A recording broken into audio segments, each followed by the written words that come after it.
去年10月7号，新一轮巴以冲突爆发，至今已经超过100天。中东地区紧张局势持续升级，冲突外溢效应也不断显现。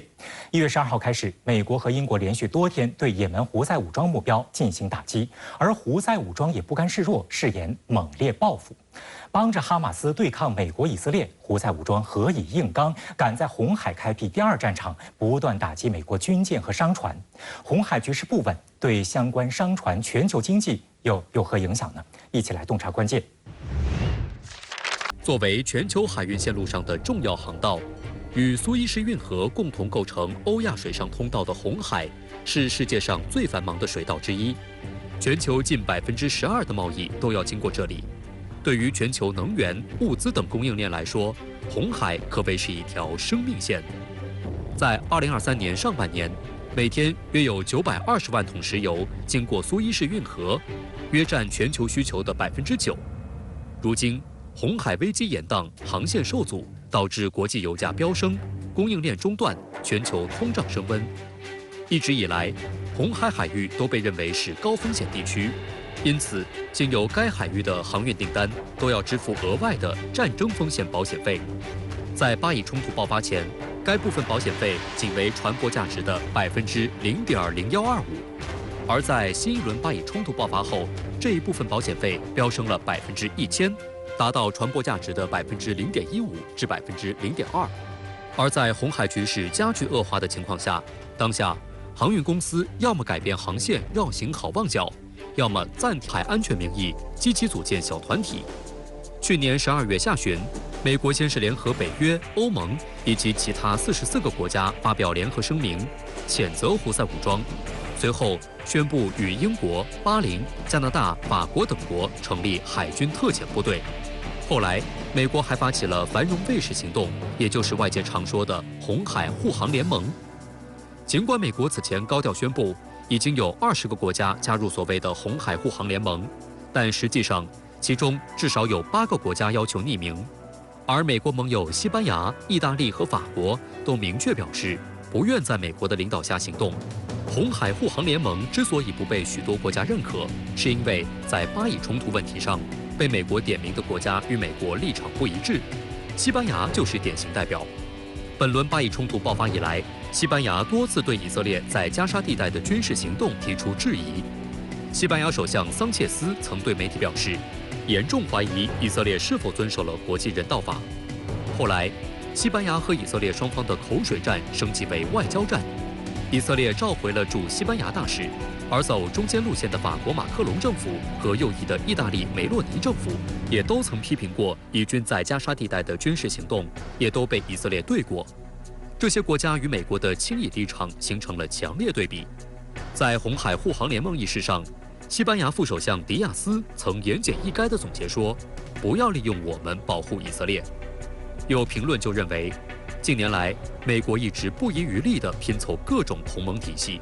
但红海护航联盟的貌合神离，给美国的全球领导力打上了一个大问号。西班牙对于巴以问题，尤其是以色列和哈马斯的行动的这个外交立场与美国呢保持了一定的距离，他并不太赞同美国过于偏袒以色列的立场。第二点就是西班牙对于美国没有提前通知他，就直接将他拉入到这个所谓的红海护航行动里面来的，表示了一定的不满。西班牙其实更愿意与法国和意大利等等欧盟国家一道的，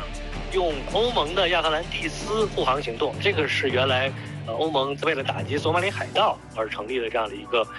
海上行动。他希望呢，在这欧盟的这个主导之下呢，来参与到这个红海的护航行动里来，而不愿意呢直接和美国呢绑在一起。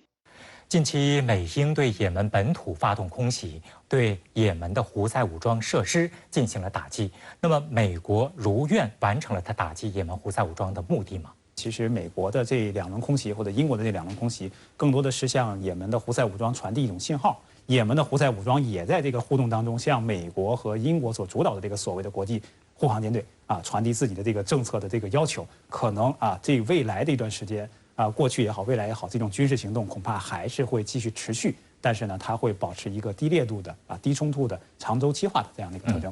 胡塞武装实际上现在它的实力已经不是说一支民兵力量，它的控制的国家的领土、它的武器装备、它的人员，实际上已经完全接近于一支国家的军队了。在这种情况下，美英说仅仅要通过空袭来消灭它，或者说严重的削弱它的实力，基本上是不可能的。美军也知道，通过空袭是解决不了问题的，但是美军必须这样做。美军是为了报复胡塞武装。有观点说，美国对这个也门胡塞武装目标的打击，实际上也正中也门胡塞武装的下怀。您怎么来理解？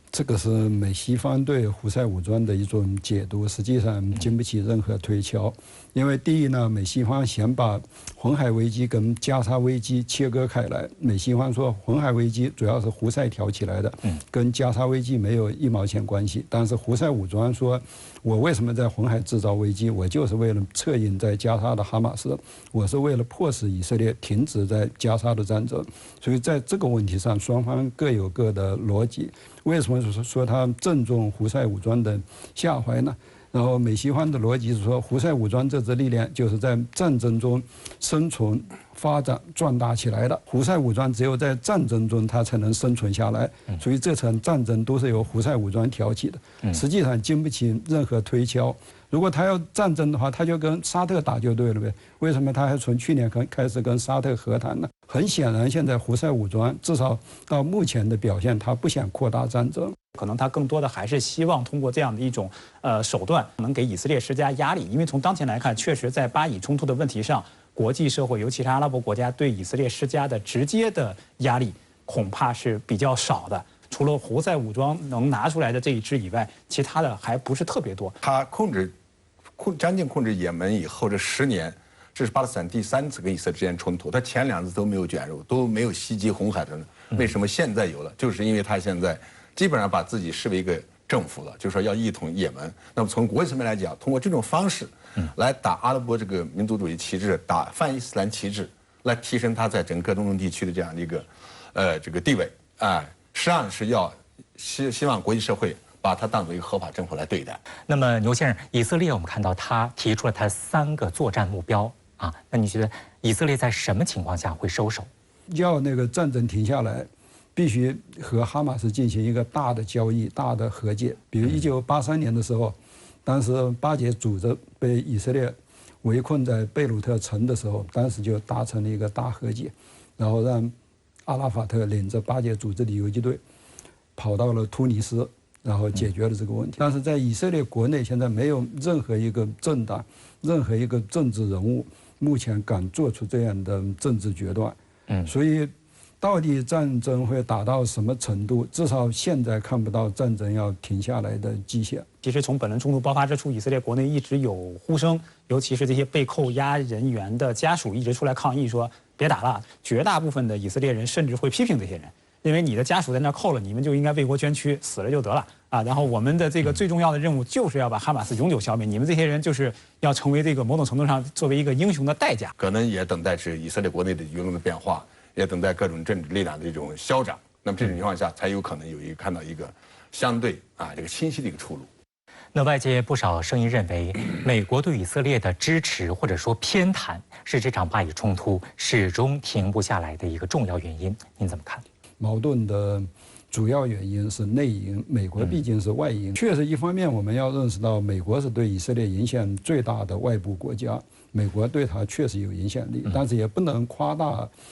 美国的影响力。以色列在中东地区还是实力最强大的一个军事强国，被称为中东的军事小霸王。说没有美国支持，它肯定是更困难了。但是说，他就打哈马斯就打不下去，也不见得。说美国现在没有对以色列出狠手，那你如果把现在对以色列的全部的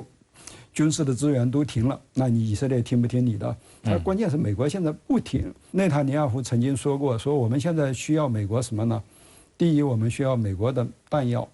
第二，我们需要的还是美国的弹药；第三，需要的还是美国的弹药。确实是美国的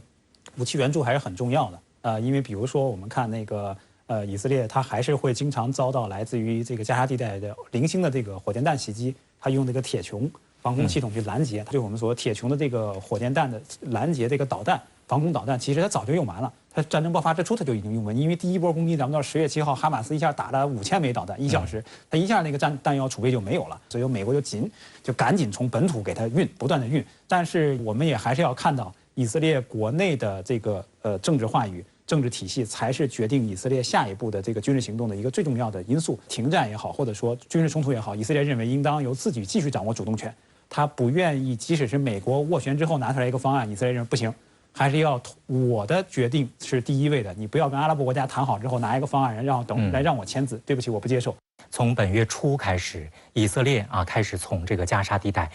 比较大规模的撤军。那这个行动是以色列自己的决定，还是说有美国的压力在里面？实际上，主要还是由于加沙地面上的作战的形态决定的。因为为什么美国在1月1号宣布从加沙地区撤出5个旅来呢？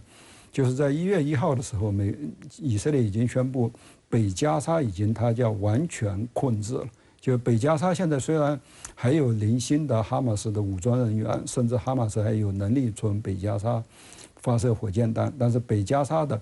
成建制的哈马斯的军队已经不存在了，哈马斯的主要的指挥结构也被打散了，所以北加沙它已经不需要那么多了，所以它撤出来的主要是在北加沙部署的人员，然后转线低烈度，它主要指的也是北加沙。实际上现在战争的重心是在中加沙跟汉尤尼斯市，在这2个地区，实际上过去1个月战争的烈度是在扩大的，未来还会再往南走，因为现在以色列说他要重新占领加沙跟埃及之间的费城走廊，这还没有实施。那么在拉法这个地方还有哈马斯的3个营的兵力，然后这个地方地面战争也还没有呢，所以未来的态势是北加沙的战争的烈度会下降，但是在南加沙战争烈度还会上升的。本轮巴以冲突惨烈程度空前，立即停火已经成为国际社会压倒性的呼声。如果以色列继续一意孤行的话，将对世界政治格局产生什么样的影响？第三世界国家、阿拉伯国家，这些都是站在对以色列目前的行为很不满，要求以色列立刻停火止战的。那么，如果战争持续下去，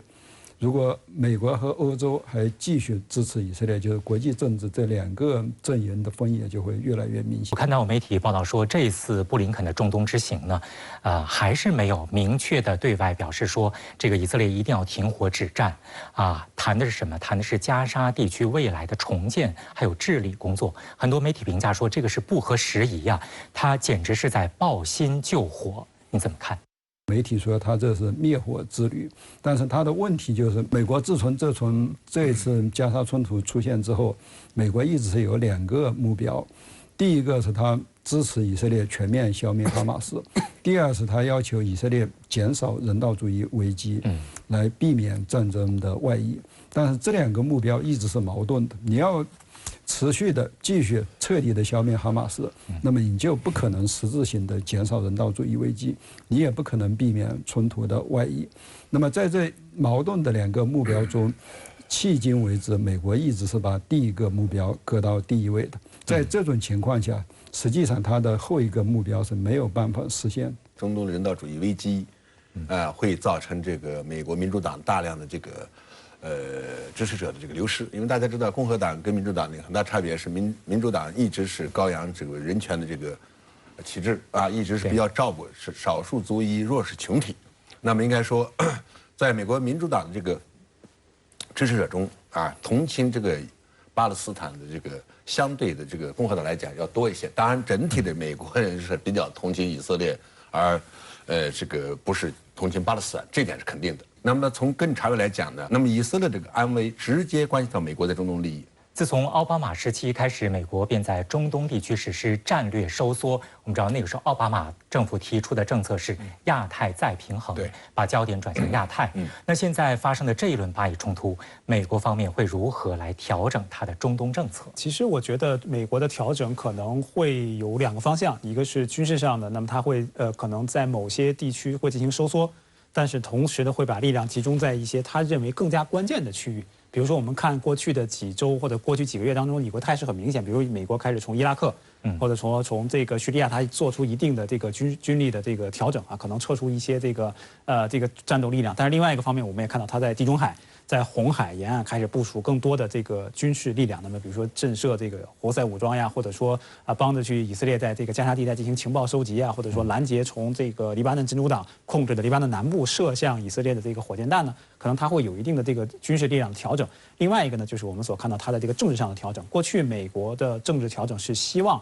通过地区国家的和解，那么建立新的地区的机制。美国是作为机制的领导者，作为一个提线木偶，把这个地区的秩序重新进行规划和这个控制。但是呢，随着本轮巴以冲突的爆发，美国这个提线木偶这个线被剪断了。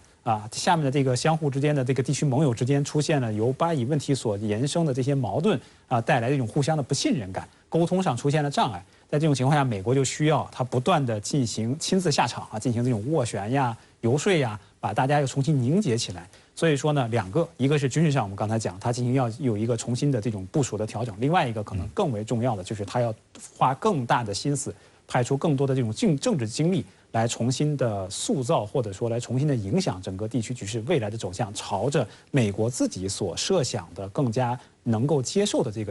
个政治的格局的方向来演进。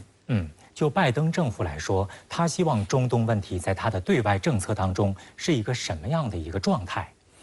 本来在10月7号这一轮加沙冲突出现之前，拜登是想把中东政策作为他这次大选的一个大礼包给抛出来的。因为在这个之前，美国正在推动沙特跟以色列建交，因为一旦沙特跟以色列建交，就整个阿拉伯世界甚至伊斯兰世界跟以色列建交的最